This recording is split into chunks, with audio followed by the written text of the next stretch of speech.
अमृतलाल जी, राजनीति को आप बहुत अच्छे से समझते हैं और चुनाव के दौरान भी आपने कई बातें कही थी इस चुनाव को लेकर, और जो आशंका आपने कहीं जाहिर की थी वो सही साबित हुई।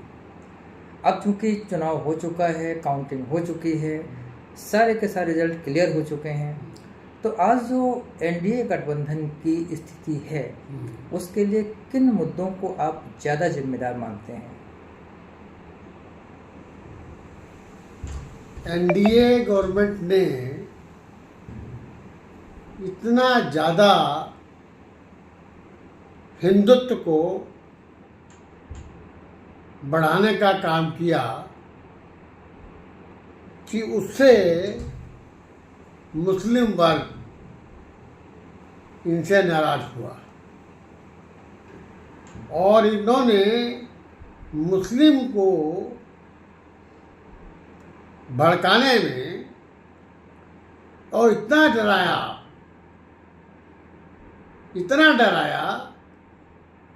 कि भाई तू सरेंडर कर दे। और उन्होंने सरेंडर करने की बजाय बगावत कर दी।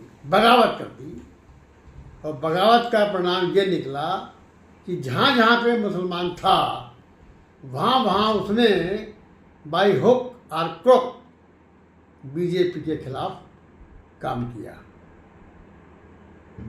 अगर ये इतना नहीं करते तो शायद ये नौबत नहीं आती। और देखिए, इसका एक रिजल्ट ये निकला कि अखिलेश ने किसी मुसलमान को पार्लियामेंट का टिकट नहीं दिया। उसने कहा अगर मैं मुसलमान को टिकट दूंगा तो बाकी हिंदू जो है वो एक तरफ हो जाएगा और ये बीजेपी को जिता देगा। यानी कहीं पर कैंडिडेट्स को लेकर भी भाजपा से चूक हुई। हाँ, अगर उसने अखिलेश ने रिस्क लेके मुसलमानों को समझा और जिसका नतीजा ये हुआ कि मुसलमानों ने एकजुट होके उस प्रत्याशी को वोट दिए जो बीजेपी को हरा सकता था। चलिए, एक तो ये कारण हो गया, दूसरा कारण क्या आप मानते हैं? दूसरा कारण वही था कि मतलब ये इन्होंने इतने समझौतों से गवर्नमेंट को आगे बढ़ाने का काम किया, जैसे ओपी राजभर, अपना दल और भी बहुत से लोग ऐसे थे जिसके आगे इन्होंने घुटने टेक दिए। हाँ, ऐसे कई कैंडिडेट जिनको लेकर जनता में बेहद नाराज़गी थी और उसके बाद भी उनको टिकट मिला, जिसका करारा जवाब जनता ने दिया उस कैंडिडेट को हराकर। जैसे लखीमपुर में टेनी दिया, अयोध्या में किशोरी लाल, लल्लू सिंह, और भी ऐसे कई कैंडिडेट रहे हैं। मतलब इन्होंने बीजेपी ने रिस्क लेना जो है वो जरूरी नहीं समझा। क्या किसान आंदोलन की नाराजगी भी कहीं भारी पड़ी? हाँ, बिल्कुल पड़ी, क्यों नहीं पड़ी। किसान आंदोलन की नाराजगी भारी पड़ी, लेकिन वो इतनी नहीं पड़ी कि वो इन्हें डुबो देती। इन्हें डुबोया 2-3 जगह ही है। किसान आंदोलन से इनके वोट कम हुए, लेकिन ज़्यादा कम नहीं हुए। किसान आंदोलन पंजाब में था, हरियाणा में था, तो वहाँ तो कोई खास बात नहीं हुई।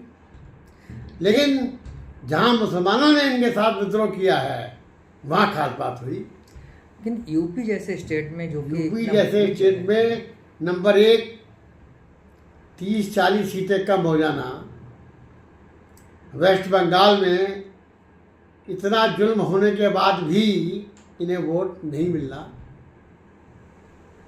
महाराष्ट्र में इन्होंने जो है शिंदे को और उद्धव ठाकरे को तोड़ के जो सत्ता चलाई है उसका भी खमियाजा इन्हें भुगतना पड़ा। क्या आरएसएस की नाराजगी भी कहीं पर इसकी वजह थी? आरएसएस की नाराजगी थी कि आरएसएस नहीं चाहता था कि इन बाहर के लोगों को ज़्यादा टिकट दिए जाएं, अपनों पे ही इन्हें वो करना चाहिए था।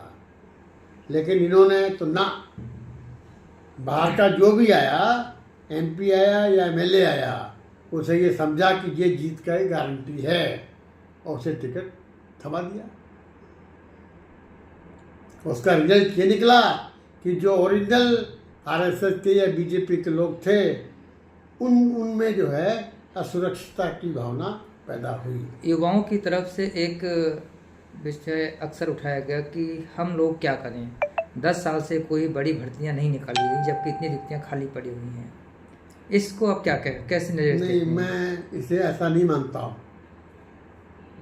गवर्नमेंट ने बहुत काम किया और इतना काम किया कि गिनवाना मुश्किल है, लेकिन हमारा जो समाज है वो कहता है लाओ लाओ लाओ लाओ और अंत में गिर जाता है।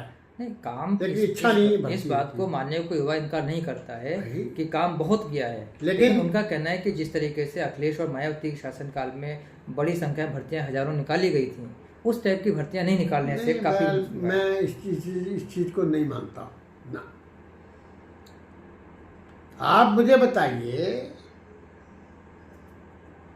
राम मंदिर के मुद्दे को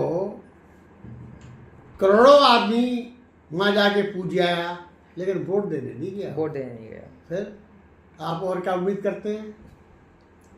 राम मंदिर बन गया, बोले वो राम मंदिर बन गया तो क्या हुआ? ये तो उनका काम था, ये हमारा काम थोड़ी है कोई जो है। हम इस लायक नहीं हैं कि आप हमें जो है, हम तो उम्मीद करें। हम तो कहते लाओ, ये तो आपकी ड्यूटी है, देते रहो देते रहो देते रहो देते रहो। कल या परसों सरकार का नई सरकार बन जाएगी जहाँ तक है, तो अब सरकार को किन मुद्दों की ओर अपना कंसंट्रेशन करना चाहिए कि आगे उसके लिए 29 या 30 के चुनाव में ऐसी स्थितियां ना बने? ऐसा है कि ये जिस तरीके से मुसलमानों को डरा रहे थे उस तरीके से नहीं डरा पाएंगे। अब इनके साथ जो लोग आए हैं वो उतने हिंदुत्ववादी या मुसलमानों के खिलाफ लोग नहीं हैं। मतलब ये कि बीच का रास्ता लेके चलना ही इन्हें बीच का रास्ता अपनाना पड़ेगा और इनका कोई भविष्य जो है वो अच्छा नहीं कहा जा सकता। कभी भी कुछ भी हो सकता है। कुछ भी हो सकता है। यानी कि बीजेपी सरकार साथ पहले यूपी में भी हो चुका है और केंद्र में भी हुआ है, उसके दोहराए जाने की गुंजाइश बनी रहेगी। बिल्कुल, हमेशा बनी रहेगी। और एक बात और भी है, लेकिन जो दूसरे लोग आएंगे वो भी कुछ नहीं कर पाएंगे। जिन स्टेट में इंडिया गठबंधन के घटक लोगों की सरकार है, उस सरकार में ये वो सारी चीज़ें प्रदान करें जो इन्होंने अपने उसमें गिनाई है, पथ में गिनाई है। चाहे 10 किलो अनाज हो और चाहे 8,500 रुपये का महीने का उनका वो हो, ये डलवाएंगे नहीं। और तो इनका खिलाफ भी जो है वो नाराजगी आएगी ही आएगी। मोदी ने तो खाली 3,000 रुपये की बात करी 6 महीने में, इन्होंने 8,500 रुपये पर मंथ की बात करी है, जो कि एक बहुत बड़ा टारगेट। इसका कोई ना तो इन्हें देना है न इनकी गवर्नमेंट आनी है, ये आएगी भी नहीं और देंगे भी नहीं। खैर, ये तो भविष्य के कर्तव्य ये है। बहुत बहुत धन्यवाद। चलिए सर।